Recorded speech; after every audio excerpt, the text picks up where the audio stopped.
Hello, it is Major Steve Dre here, and Lieutenant Colonel David C. Graves, United States Marine Corps.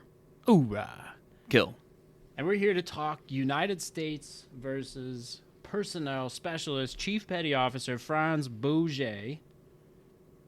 A CAAF opinion decided March 3rd, 2022, 82 MJ 157. Sir, let me just right off the bat. Personnel Specialist Chief Petty Officer, he's an E what?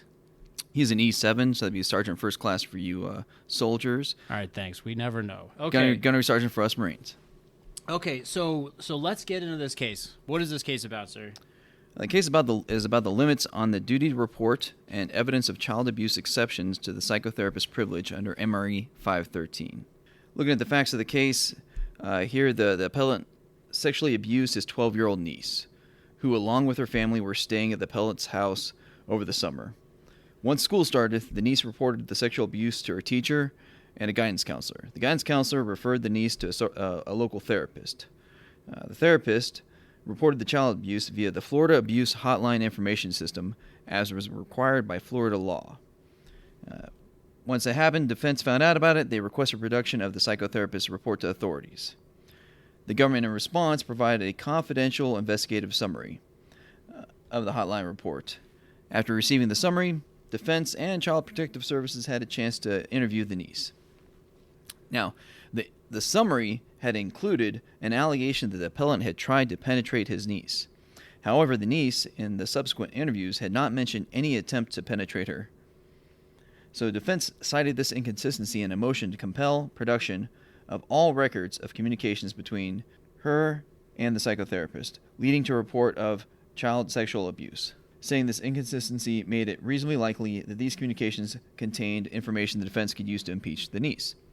The trial judge ruled only the communication made by the psychotherapist to the hotline met the duty to report exception, and the government subsequently provided defense with the audio recording of the psychotherapist's report to the hotline.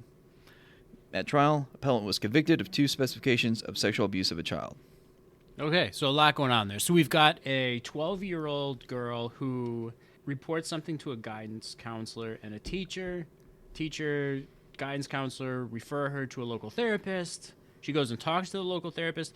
Therapist receives some confidential communication that there's some child abuse, and she's got a duty. There's a Florida law that says you must report certain Evidence of child abuse. This is how you do it. This is what it needs to contain. She does it, and sounds like defense has a reasonably compelling case to say material and relevant to its case, right? Because, hey, I need to cross-examine this person. We interviewed this person. She either left out or wasn't necessarily consistent with what we think she told the therapist, because the report doesn't contain that. So we want everything, right? We want to hear exactly what she said, because, hey, that's impeachment. Give it to us. But, best part of defense's playbook is always the inconsistent statements. There's a reason from this summary. They think there's, in their subsequent interview, there's an inconsistency. So they want access to those records so they can use it during trial. Yes. So what did the CAAF hear in this case? What issue did they grant?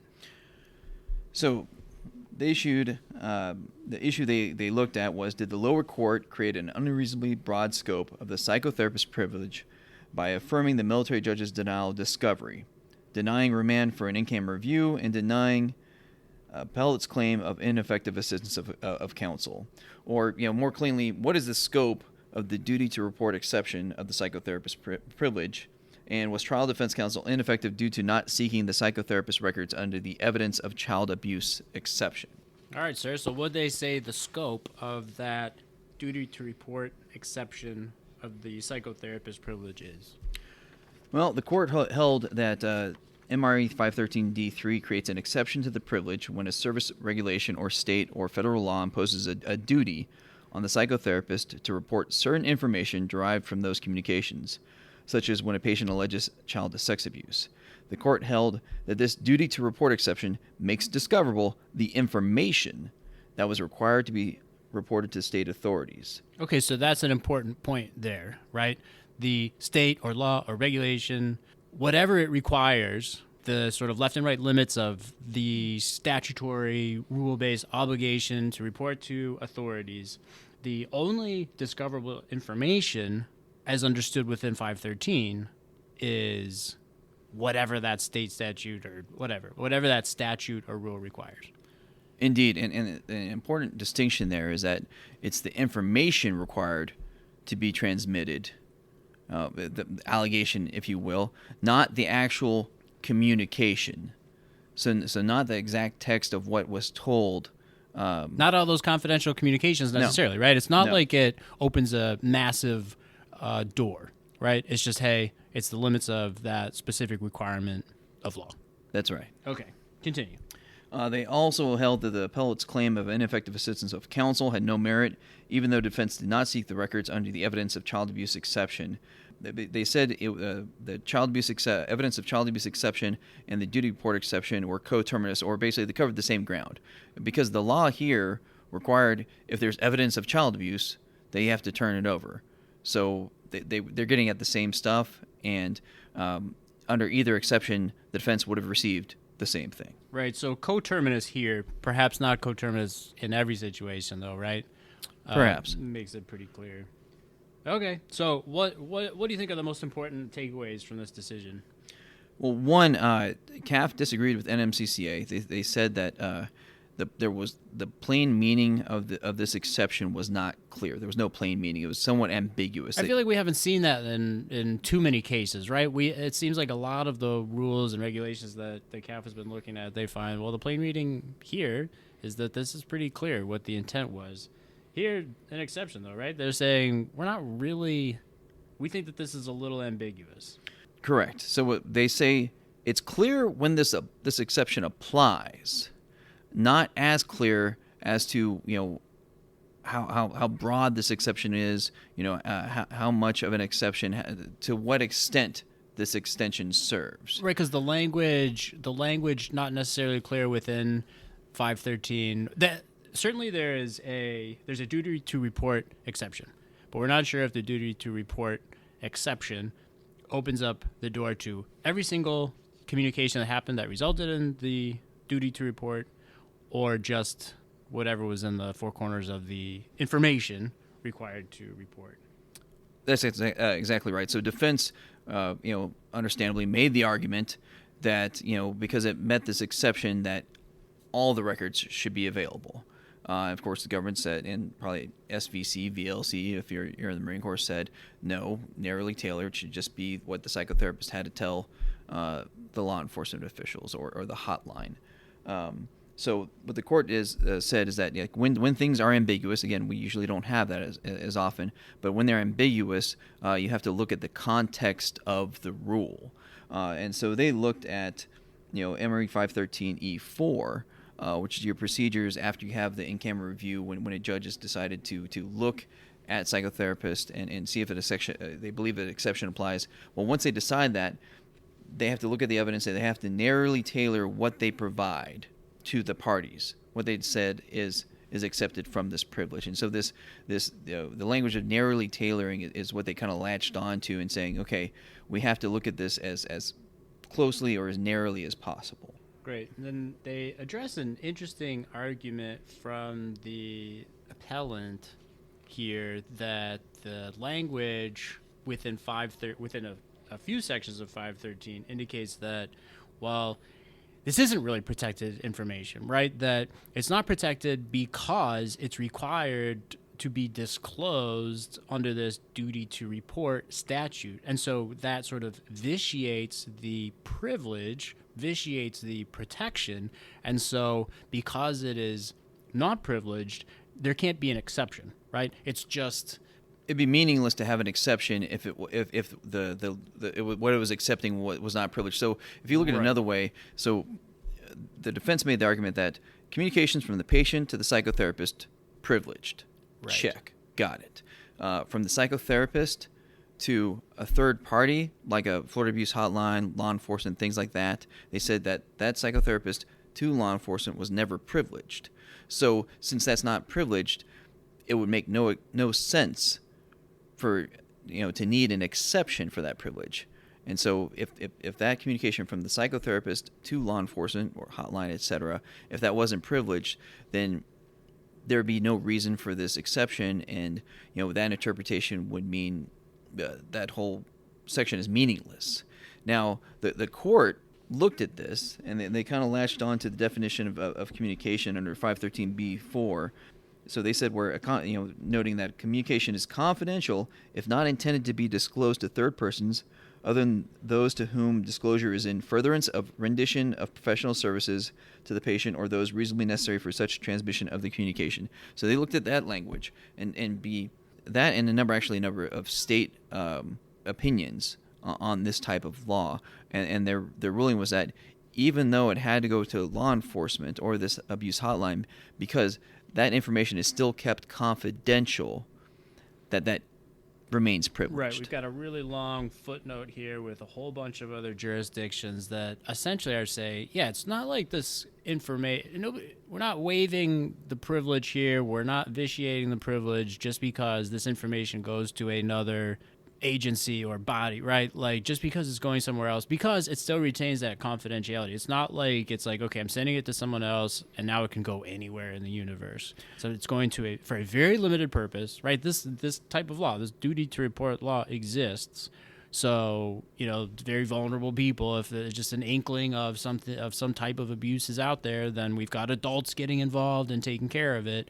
And so an important, I think, recognition, right, that this retains that confidentiality.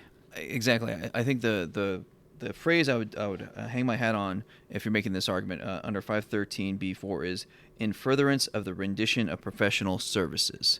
So the Florida Abuse Hotline, the point of that is to get these victims plugged in to the system to get further aid, to take away the cause of these harms. And so that's basically where the court came out. They said, look at all these other states. They've all ruled the same way, that the privilege remains. And also it makes sense with the language in the law in furtherance of professional services, and that these things are still kept confidential. Yeah, I think there's sort of two sentences that are a little far apart in the opinion, but I think help explain this. So here we've got the reporting of required information by a psychotherapist to state authorities is not a volitional act on the part of the patient or even on the part of the patient's psychotherapist. Rather, it is an act compelled by the full force of state law, right? So I'm not waiving. This has to go. This isn't my choice to remove the privilege here. I have to go because the state is telling me.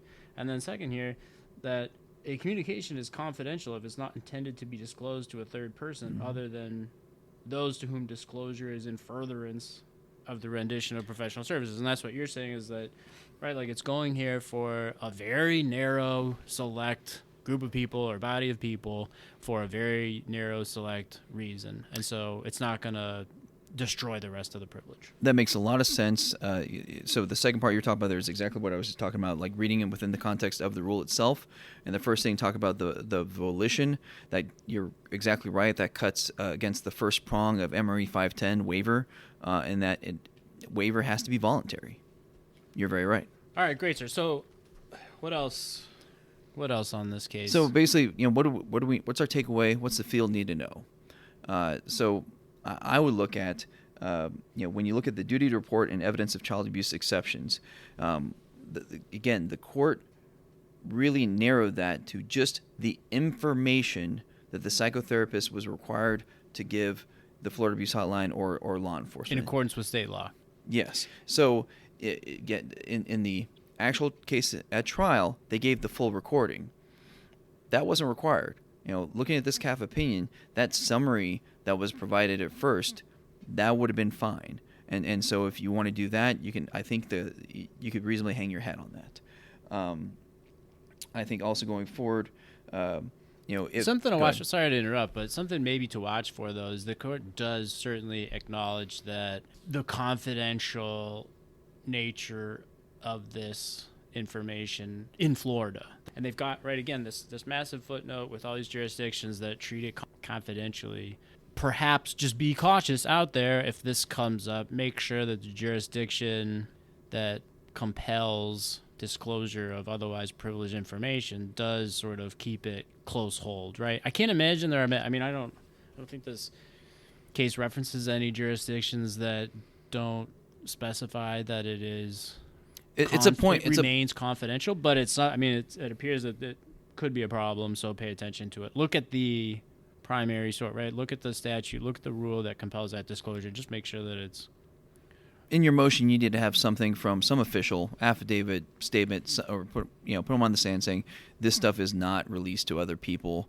Only people with the need to know and furtherance of these services is necessary. I think it's also for practitioners out there. They have a good discussion at the very end. It's not super long, but I think if people try to make an argument against 513 on constitutional grounds, either under Sixth Amendment confrontation or due process, complete defense, the court addresses both those. Don't need to get into it here, but they handled both of them well. So if you're fighting that, they've given you some ammo there. Well, we could get into it for 1 second, right? I mean, this Sixth Amendment, right to confront, right? A critical piece of justice, but it's not absolute, and you can't, an accused cannot say well, Sixth Amendment, I need that information. It could have something that helps my case, right? We're talking impeachment here, critically important that I poke holes in this witness story. I need everything, but again, privileges, right? They are policy-based decisions that we're protecting certain information from disclosure. There's a balance, right? In the civil and the military is interesting because in the civilian world, you've got the balance between the accused or the defendant, right, and the patient. Accused wants all information that could help lead to an acquittal, and the patient wants to keep their privacy interest preserved while still offering competent evidence. In the military, you've got a third consideration, though, right? You sort of have the military mission and the commander's prerogative to make sure that that military mission is not being impeded in some significant way, and sometimes that requires access to this information. And the CAAF, actually, they've got a good paragraph here talking about that and recognizing the importance of the military's maintaining the integrity of its operations, right? So that's this sort of third consideration with the privilege, and that's a long-winded dialogue about it, but you've got to keep this in the back of your head, right? It's not; these things aren't. There's no absolutes here. It's not a commander's prerogative. It's their mandate. They must meet mission, and so they have a very strong interest here as well, which is interesting. But you're right. I mean, again, going back to the confrontation, the issue, the complete defense. They reference Pennsylvania v. Ritchie. Your right to confront isn't the right to confront with all the information in the world. Essentially, that's a little bit slimmed down. But then under the complete defense, they went with Holmes v. South Carolina, which, again, they also referenced Jaffe, that the psychotherapist patient privilege promotes sufficiently important interests to outweigh the need for probative evidence. As we talk about when we talk about privileges all the time, is we've made the call that as long as it's not arbitrarily or disproportionately, used, these privileges it promotes a social good that we've decided outweighs having all possible evidence out there. And if I could, I know we're getting a little bit long here.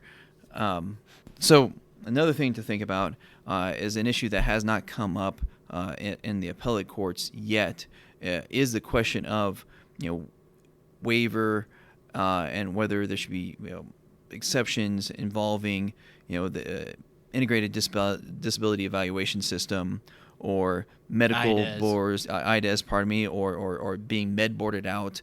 So a scenario might be there if a victim very, very shortly after a sexual assault, develops depression, post-traumatic stress disorder, something like that, that would be so severe as to possibly warrant leaving the service.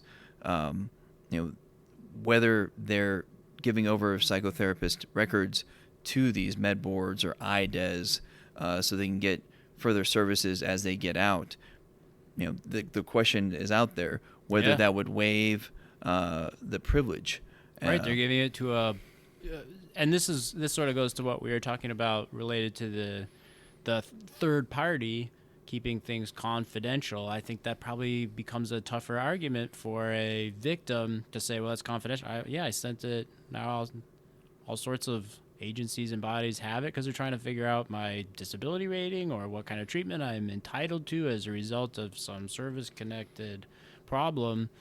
But yeah, you gave it away to somebody else. You gave it away to a third party. You destroyed your privilege, or Well, waived it. That's definitely the argument defense would make.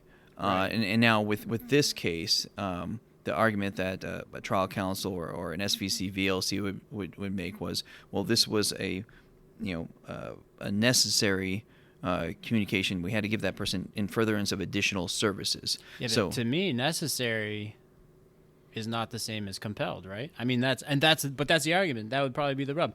Hey, you chose to give it over. You didn't have to. Now that's arguable, right? Like, I want medical treatment. I need medical treatment. So it sort of was compelled there. But it's not like I'd say there's not a similar statute, or certainly like the law or regulation applicable to the disclosure of medical records to get, I'm quoting, but medical benefits as a result of service, or financial benefits as a result of some kind of service-connected injury.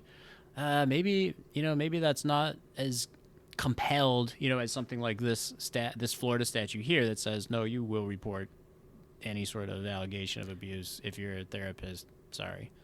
No, I think this is a big fight to be had, and it's an area of law that will develop. And that's something where an SVC or VLC, if it's ruled against them, could easily make that writ of mandamus to fight this. I think we might see this in the upcoming years, and I'm just trying to highlight for the field that if that situation happens, you should look at this case, and there's a good jumping off point to try to make your arguments. Interesting. Any last thoughts, or is that it for United States versus Beauge? That's all I got for you, Steve. Hoorah! Kill.